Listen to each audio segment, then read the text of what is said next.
Side खबरों के लिए सब्सक्राइब करें फ्लेम मीडिया और उसके बाद बेल आइकन को प्रेस करें ताकि सबसे पहले आपको मिले एक्सक्लूसिव खबरें।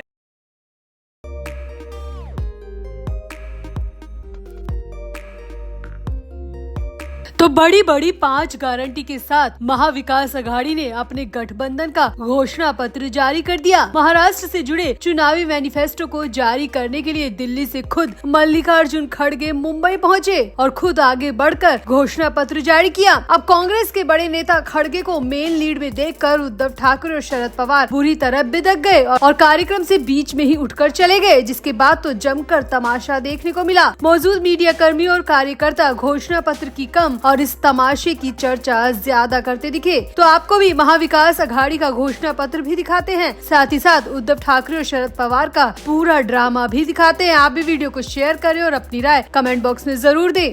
तो महाराष्ट्र में महाविकास आघाड़ी ने विधानसभा चुनाव के लिए अपना घोषणा पत्र जारी कर दिया। एमवीए ने इसे महाराष्ट्र नामा नाम दिया है। कांग्रेस अध्यक्ष मल्लिकार्जुन खड़गे खुद दिल्ली से मुंबई पहुंचे और घोषणा पत्र को जारी किया। इस दौरान मल्लिकार्जुन खड़गे ने कहा कि महाराष्ट्र के विकास के लिए हमारे 5 स्तंभ हैं। महाराष्ट्र का विकास और प्रगति खेती, ग्रामीण विकास, उद्योग और रोजगार, शहरी विकास, पर्यावरण और जन कल्याण पर आधारित है। खड़गे ने कहा कि हम हमारे घोषणा पत्र में 5 गारंटी दे रहे हैं और ये पूरे महाराष्ट्र के कल्याण के लिए होगी। हम हर परिवार को सालाना 3 लाख रुपए की मदद करेंगे। महालक्ष्मी स्कीम महिलाओं को 3,000 रुपए महीना देगी। महिलाओं के लिए बस सर्विस फ्री की जाएगी। हम उन किसानों को 50,000 रुपए देंगे जिन्होंने अपना कर्ज वक्त पर नहीं चुकाया है। तो महाराष्ट्र के लिए महाविकास आघाड़ी यानी एमवी ने 5 गारंटी दी है, जिसमें पहली है महालक्ष्मी, जिसके तहत महिलाओं को हर महीने 3,000 रुपए देने का और महिलाओं के लिए फ्री बस सेवा का ऐलान एमवीए के इस घोषणा पत्र में किया गया है।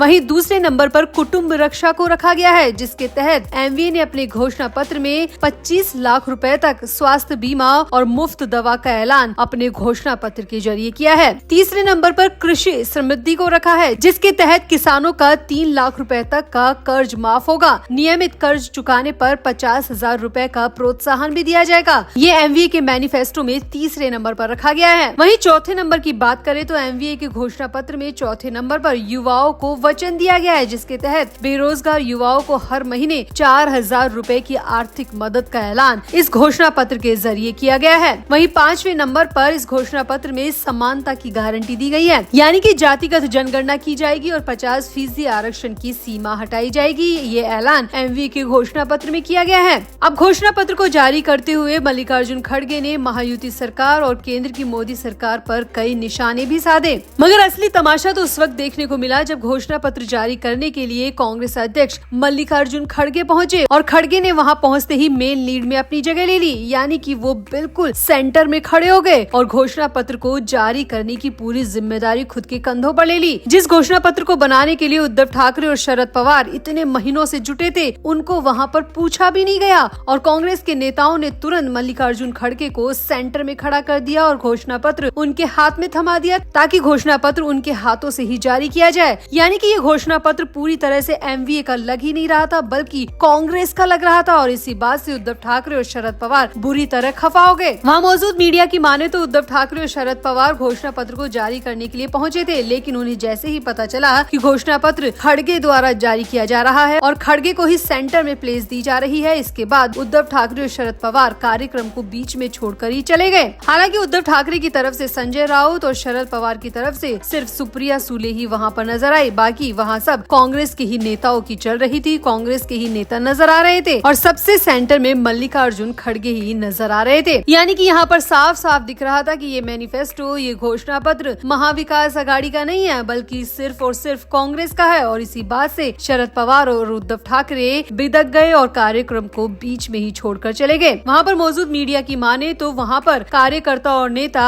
मैनिफेस्टो की बातें कम कर रहे थे, बल्कि उद्धव ठाकरे और शरद पवार के यूं चले जाने की चर्चा ज्यादा की जा रही थी। यानी कि साफ है कि उद्धव ठाकरे और शरद पवार को खड़गे का इस तरह आना और सेंटर में खड़े होना बिल्कुल भी रास नहीं आया। इसी की वजह से उद्धव और पवार वहां से चले गए। तो आपका इस पूरे तमाशे पर क्या कहना है? आपका महाविकास आघाड़ी के इस मैनिफेस्टो पर क्या कहना है? आप भी अपनी राय कमेंट बॉक्स में जरूर दें और वीडियो को भी शेयर करें।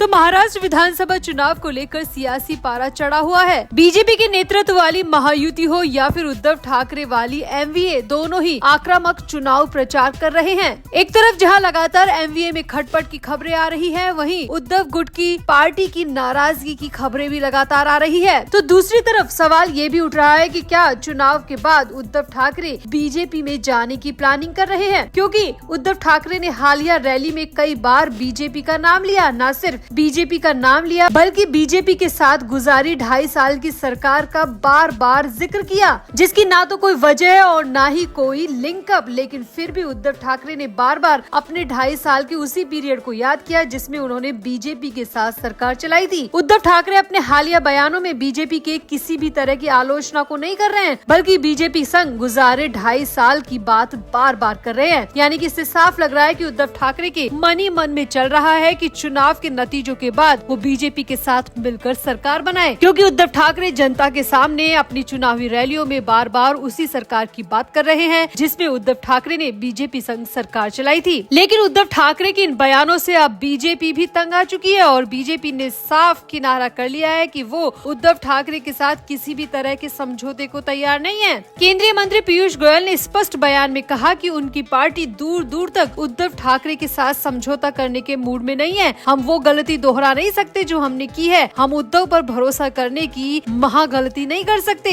पीयूष गोयल ने साफ साफ कहा कि हमारी पार्टी एकनाथ शिंदे की शिवसेना के साथ खड़ी है, चाहे नतीजे जो भी हो, चाहे जीते हारे सरकार बने या न बने, हमारी पार्टी एकनाथ शिंदे के साथ ही खड़ी रहेगी। एक टीवी न्यूज चैनल को दिए इंटरव्यू में केंद्रीय मंत्री पीयूष गोयल ने कहा कि उद्धव ठाकरे की शिवसेना से गठबंधन की दूर दूर तक कोई संभावना नहीं है। पत्रकार ने उनसे पूछा कि उद्धव बार बार बीजेपी संग सरकार की बात कर रहे हैं, तो उद्धव की बातों में आपका क्या कहना है। इस पर पीयूष गोयल ने कहा कि उद्धव ठाकरे सिर्फ पीछे की बात कर रहे हैं, अतीत की बात कर रहे हैं, लेकिन हम महाराष्ट्र का भविष्य देख रहे हैं, महाराष्ट्र के भविष्य की और विकास की प्लानिंग कर रहे हैं, जो हमारी पार्टी एकनाथ शिंदे के साथ कर रही है। और हमारी प्लानिंग में उद्धव ठाकरे कहीं दूर दूर तक नहीं है। पीयूष गोयल ने साफ साफ कहा कि बीजेपी की उद्धव गुट के साथ पर्दे के पीछे या पर्दे के सामने किसी भी तरह की कोई बातचीत नहीं हो रही। ये पूरी तरह साफ है कि शिवसेना यूबीटी से बीजेपी का दूर दूर तक कोई लेना देना नहीं है, कोई भी संबंध नहीं है। पीयूष गोयल ने अपने इंटरव्यू में बार बार जोर देते हुए कहा कि बीजेपी एकनाथ शिंदे के नेतृत्व वाले शिवसेना गुट के साथ खड़ी है, जिसका चुनाव चिन्ह धनुष और बाण है, जो बाल ठाकरे के सिद्धांतों को प्रतिबंधित करता है, न कि उस व्यक्ति के साथ जिसे राजनीति तो विरासत में मिली, लेकिन फिर भी वो जनता के कभी काम नहीं आ पाया। हमें जनता का सेवक चाहिए, न कि विरासत में मिली राजनीति को चलाने वाला। इसीलिए हम सिर्फ एकनाथ शिंदे के साथ खड़े हैं, हमें उद्धव ठाकरे से कोई लेना देना नहीं है। इसी के साथ पीयूष गोयल ने ये भी दावा किया कि उनकी पार्टी शिवसेना के साथ मिलकर सरकार बना रही है। पीयूष गोयल ने कहा कि शिवसेना, एनसीपी, आरपीआई और बीजेपी संयुक्त रूप से एक मजबूत मोर्चा पेश कर रहे हैं और जहां तक उनकी संभावना दिखाई दे रही है, जहां तक चर्चा है, जहां तक जनता के मन को पढ़ा जा रहा है, जनता का विश्वास महायुति में पूरी तरह बना हुआ है और हो सकता है कि हम महाराष्ट्र में अच्छे नंबरों से जीत हासिल करके वापसी करें, क्योंकि हम सिर्फ महाराष्ट्र के फ्यूचर की बात कर रहे हैं, हमें अतीत से कोई लेना देना नहीं है। तो यहाँ पर पीयूष गोयल ने साफ साफ उद्धव ठाकरे को कड़ी फटकार लगा दी और साफ साफ कह दिया कि उनका उद्धव ठाकरे या उस पार्टी से कोई भी लेना देना नहीं है। वो सिर्फ एकनाथ शिंदे के नेतृत्व में लड़ रहे हैं और चुनाव में नतीजों के बाद भी वो एकनाथ शिंदे के साथ ही खड़े रहेंगे, भले ही नतीजे कुछ भी आए। तो आपको क्या लगता है कि वाकई में पीयूष गोयल का बयान उद्धव ठाकरे के लिए कड़ी फटकार से कम नहीं है? आखिर क्यों उद्धव बार बार बीजेपी संग सरकार की बात कर रहे हैं? आखिर उद्धव के मन में है क्या? आप भी अपनी राय कमेंट बॉक्स में जरूर दें और वीडियो को भी शेयर करें।